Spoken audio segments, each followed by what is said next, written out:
आज के इस सार्वजनिक अभिनंदन कार्यक्रम में मैं आप सबका राजभवन में हृदय से स्वागत करता हूं।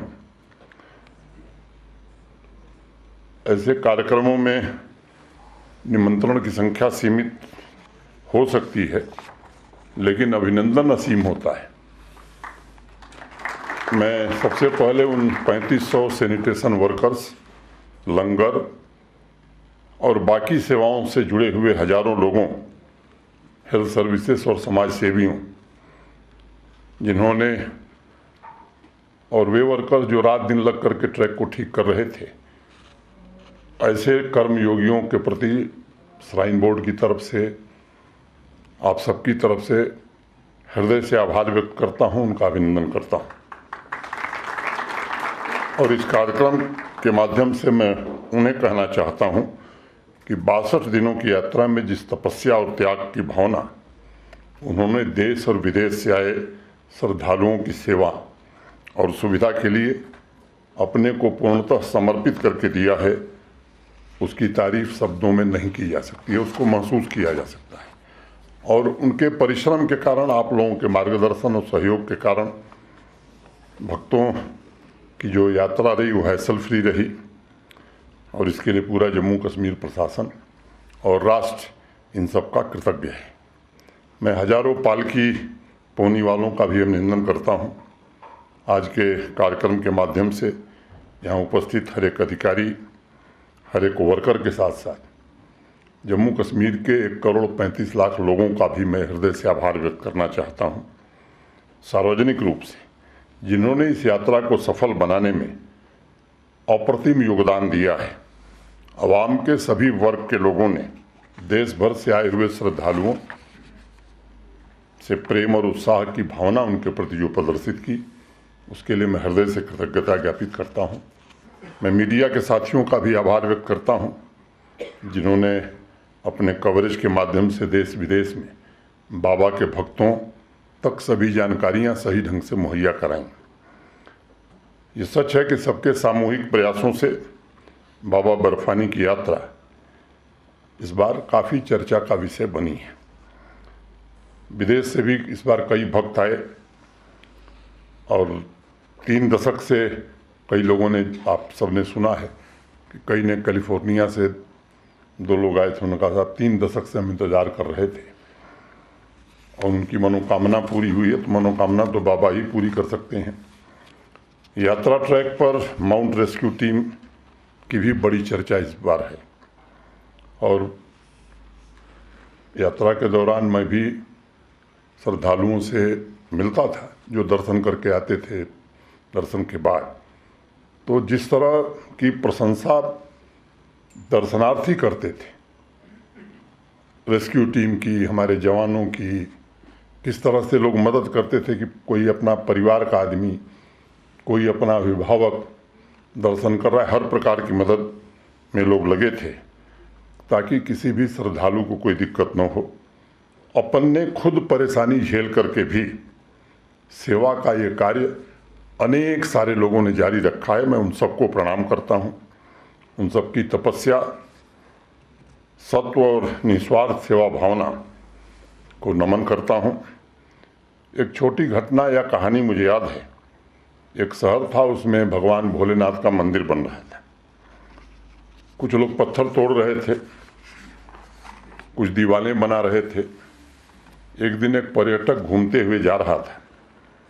पत्थर तोड़ते हुए एक मजदूर से उसने पूछा कि भाई आप क्या कर रहे हो? तो मजदूर बहुत गुस्से में आया और हथौड़ी अपनी नीचे पटक दी। कहा कि अंधे हो, देखते नहीं हो कि मैं पत्थर तोड़ रहा हूँ। वो बेचारा पर्यटक टूरिस्ट बड़ा परेशान हुआ। उसने कहा कि ऐसी कोई बात तो पूछी नहीं, इतने गुस्से में क्यों आ गए? आगे बढ़ा बेचारा, दूसरा मजदूर मिला उसे, उससे भी पूछा यही सवाल, क्या कर रहे हो? तो उसने अनसुनी कर दी, उसकी बात सुनी नहीं। जब दोबारा पूछा तो उसकी आंखों में चमक, मजदूर की आंखों में, और थकी हारी हुई आंखों से देखा और कहा कि भाई साहब, मैं माँ बाप और अपने बच्चों के लिए रोजी रोटी कमाने आया। पर्यटक फिर आगे बढ़ा और पत्थर तोड़ते हुए एक तीसरे मजदूर से उसकी भेंट हुई। उससे भी पूछा कि आप क्या कर रहे हो। तो उस मजदूर ने आंखें ऊपर उठाई और हंसते हुए कहा, देख नहीं रहे हो भगवान शिव का मंदिर बना रहा हूं और मुझे ये सेवा का अवसर मिला है। यह कहकर उसने फिर से पत्थर तोड़ना शुरू कर दिया। अब काम तीनों एक ही कर रहे थे, पत्थर तोड़ने का ही। लेकिन तीसरे मजदूर के मन में ईश्वर के मंदिर निर्माण के प्रति जो भाव था, मैं समझता हूं कि वो बड़ा महत्वपूर्ण है। और सामान्य रूप से मैंने देखा है कि इस कार्य में जो लोग लगे हुए हैं वो इसी भाव से दिन रात कि अच्छी से अच्छी सुविधा यात्रियों को मिल सके, ताकि लोग यहाँ से जाएं तो एक अच्छा अनुभव लेकर के जा सकते हैं। मुझे नाम भी याद है लेकिन ज़रूरत नहीं है। तो आप सब लोगों के प्रति मैं दिल की असीम गहराइयों से कृतज्ञता भी ज्ञापित करता हूँ, आदर भी व्यक्त करता हूँ। ये बेमानी होगी अगर माननीय प्रधानमंत्री जी और देश के गृह मंत्री जी के प्रति मैं आभार न व्यक्त करूँ। जब भी कोई भी ज़रूरत पड़ी है भारत सरकार से, तो बिना किसी विलंब के तुरंत, चाहे वो फोर्सेस की उपलब्धता हो, धन की उपलब्धता हो, कई ऐसे अवसर आए हैं, ढेर सारे वरिष्ठ अधिकारी उसको जानते हैं। उन लोगों के सहयोग के कारण इस यात्रा को यहाँ तक पहुँचाने में हम सब लोगों को सफलता मिली है। बाबा अमरनाथ जी की यात्रा हमारी प्राचीन सांस्कृतिक धरोहर का एक जीवंत प्रतीक है। वर्षों से इस वार्षिक उत्सव में जम्मू कश्मीर के सामाजिक और आर्थिक जीवन को इसने प्रभावित किया है। ये हमारी संस्कृति की विविधता, अखंडता और सनातन परंपरा की महानता का भी एक प्रतिबिंब है। भक्तों के जीवन में प्रेरणा और आस्था के साथ यात्रा सामान्य जनजीवन को भी नई ऊर्जा देती है। ये सच है कि जीवन वह हो सकता है जैसा हम बनाना चाहते हैं। हमारी प्राचीन संस्कृति में कहा गया है कि जीवन को निर्मित करना पड़ता है और उस निर्माण का अवसर हर किसी को मिलता है। शिव सूत्र में एक बात कही गई है कि सृजन भाव से आप जो काम करते हैं, जागृत द्वितीय कर तब वास्तविक रूप से अपने आसपास ईश्वर का अनुभव होने लगता है। जिस टीम जम्मू कश्मीर की बात हुई, तो मुझे लगता है कि टीम जम्मू कश्मीर को भी इस बस अवसर मिला था कि एक ऐसी यात्रा का सृजन करें जो ऐतिहासिक उपलब्धियों से भरा हुआ हो। अपनी मेहनत, लगन और रात दिन एक करके आनंद के साथ आप सबने एक नया कीर्तिमान स्थापित किया है। इसकी मैं आप सबको बधाई देता हूँ। भगवान भोलेनाथ भी कहते हैं, उद्यमो भैरवः। जिस क्षण हम अपने लक्ष्य को पाने के लिए प्रयत्न करते हैं, प्रयास करते हैं, यानी श्रम और समग्रता के साथ पहला कदम बढ़ाते हैं, उसी क्षण आधी यात्रा पूरी हो जाती है। इस पूरी यात्रा में हजारों ऐसे कर्मयोगी हैं, श्राइन बोर्ड के हमारे अधिकारी, कर्मचारी, कंट्रोल रूम के कर्मी, जम्मू कश्मीर पुलिस, आर्मी, केंद्रीय सैनिक बलों के अधिकारी, जवान, अनेक हमारे ऑफिसर्स, रोज सुबह 4 बजे, रात 8 बजे बैठक करना और हर पल क्या हो रहा है इसकी जानकारी रखना। कई लोगों को मैं जानता हूं, नाम लेने की मैं ज़रूरत नहीं समझता, कई दिन उन्हें सोने का अवसर नहीं मिला, बावजूद इसके उन्होंने तपस्या की। सफाई के हमारे कर्मचारी हों, हेल्थ सर्विस में लगे हुए हमारे साथी हों, जब भी तुरंत देखभाल की ज़रूरत पड़ी तो लोग आगे आकर के 62 दिनों तक, और उसके पहले भी।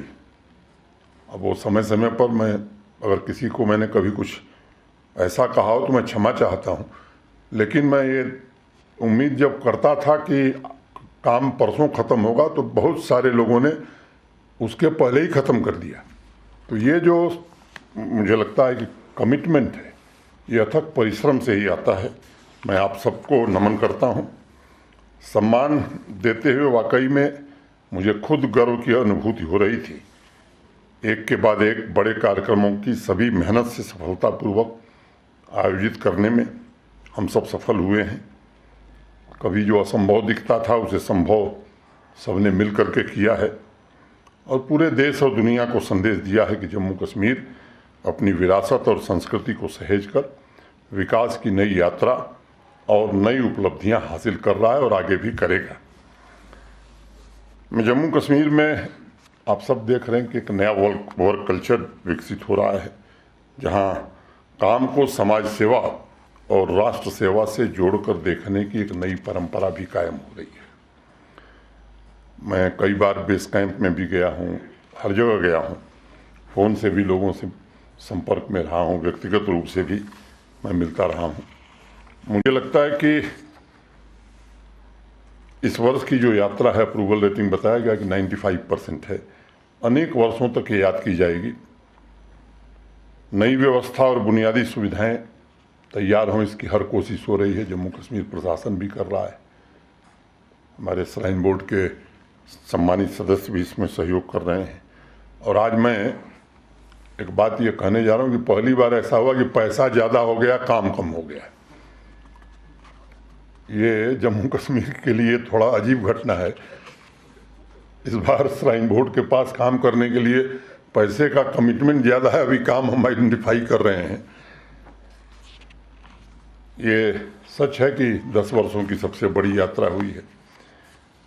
बीकन और बीआरओ की अगर मैं तारीफ न करूं तो ये बेमानी होगी। रेलपथरी बरारी मार्ग को जिस तरह से चौड़ा किया, वो निश्चित रूप से, और प्रतिदिन कोई न कोई चैलेंज आता था तो उसे तुरंत ठीक करना। और सिंचाई विभाग ने भी इस बार काफ़ी प्रयास करके, और हमारा ख्याल है कि शुरुआत 150 लोगों से हुई, वो यात्रा संख्या बढ़ती रही। हमारे आरएनबी ने, मैं सभी अब नाम, रूरल डेवलपमेंट, हेल्थ, हमारे दोनों कैंप में लगे हुए हमारे सीनियर अफसर, कैंप डायरेक्टर्स, ये सब ने जिस तरह से काम किया है वो निश्चित रूप से प्रशंसनीय है। प्रीपेड जो सर्विसेज इस बार शुरू की गई थी, लगभग 1,80,000 से ज़्यादा लोगों ने उसका लाभ उठाया है। और मैं समझता हूं कि ग्रीवांस भी रियल टाइम रिड्रेसल का जो सिस्टम था, उसमें सफलता काफ़ी हद तक मिली है। एक कठिनाई डीआरडीओ की, हर साल अस्पताल बनाइए, हर साल तोड़िए, तो सचिव स्वास्थ्य से मैंने इस बार कहा कि भाई अब अस्थायी अस्पताल ही बना देते हैं दोनों जगहों पर, ताकि यात्रा के दौरान भक्तों की सेवा अस्पताल करेगा और बाकी समय स्थानीय नागरिकों की सेवा करेगा। उस प्रक्रिया को सेक्रेटरी हेल्थ ने आगे बढ़ाया है। मैं उम्मीद करता हूं कि उसकी स्वीकृति हमें जल्दी मिल जाएगी। एयर इवैक्यूएशन भी 36 लोगों को किया गया। टेलीकॉम ऑपरेटर्स के प्रति भी मैं धन्यवाद देना चाहता हूं, जिन्होंने, आप सुन करके आश्चर्यचकित हो जाएंगे कि डेटा का कंजम्पशन इतना बढ़ गया था कि तमाम कैपेसिटी बढ़ाने के बावजूद भी कभी कभी परेशानी होती थी।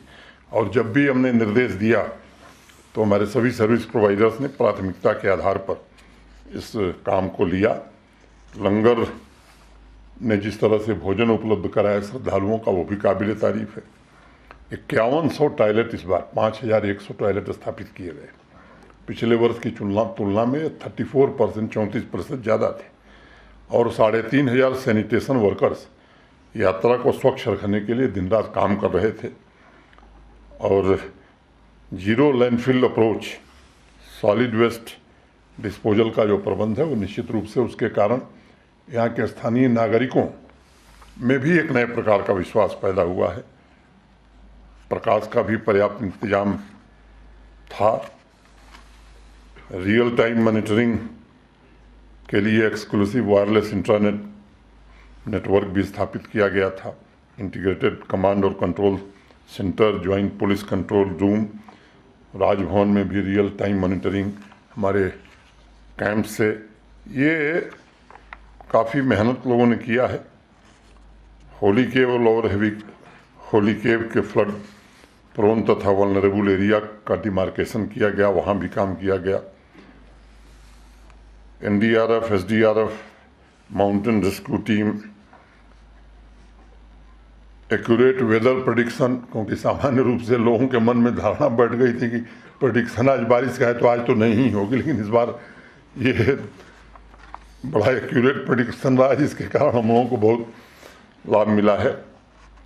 लगभग 80,000 लोगों ने हेलीकॉप्टर सेवा का उपयोग किया है। और जैसा बताया गया कि अप्रूवल रेटिंग 95%, सिक्योरिटी, स्वच्छता, पानी।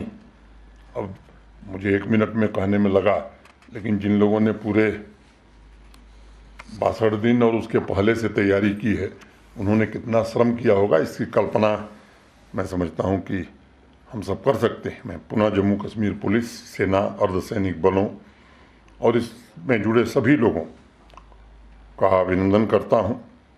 और जितने चौकन्ने थे इस बार, लोग हर बार ही रहते हैं, लेकिन इस बार लगता था कि तय कर लिया है सबने। कैंप डायरेक्टर्स, यात्रा के लिए जुटे हुए हमारे अफसर, वो नौकरी नहीं, एक तपस्या कर रहे थे। और जिस समृद्ध सांस्कृतिक परंपरा का हमने जिक्र किया, उसको नए शिखर पर पहुंचाने में आप सबने योगदान किया है। G20 के सफल आयोजन के बाद इस वर्ष यात्रा को आपने सफलतापूर्वक पूरा किया है। वह नए आकांक्षी और आत्मविश्वासी जम्मू कश्मीर का प्रतीक है। पहाड़ जैसी चुनौतियों का सामना करने में आप सफल हैं।